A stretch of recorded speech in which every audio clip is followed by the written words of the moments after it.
ภาษิตกำข้าวกำบะเก่าล้านนาภูมิพญาคนเมืองวันนี้เสนอกำว่าผีค่ำบนคนค่ำลุ่มก้อนกำจ๋าเวลาสุกย้อนจั่งนักหน่วงค่อนตึงเวนและกำเคาะซ้อนเคาะจวบเมาะหนานำม่นเศร้ามัวดำเหมือนทำกันแกงเคาะปีเคาะเดือน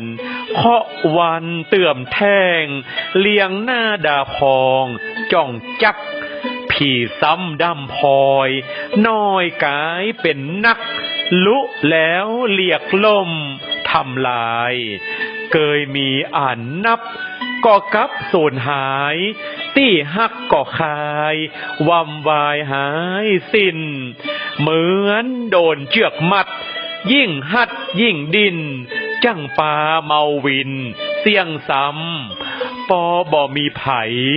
อันใดเตื่อมกำบิดเบียงเงี่ยงคว่ำเววนตกทุกต่ำจ้าเวลาอับจนผีค่ำตั้งบนคนค่ำลุ่มหันเคาะมาซ้อนเคาะต่ำเหาะตุกจนผีคอยค่ำบนคนค่ำลุ่มหัน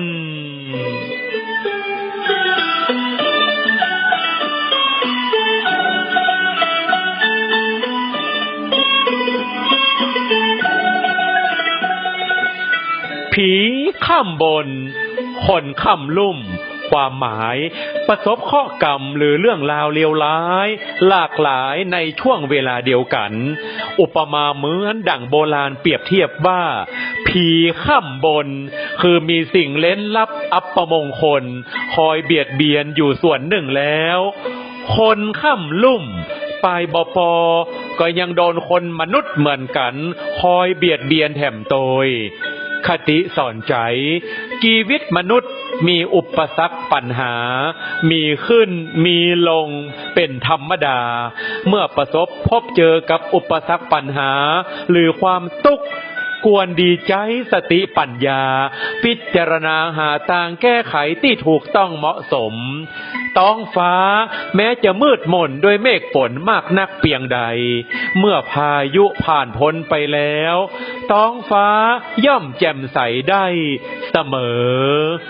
สุภาษิตกำข้าวกำบะเก่าล้านนาภูมิพญาคนเมืองนำเสนอโดยเครือข่ายเพชรราชภัฏเพชรล้านนา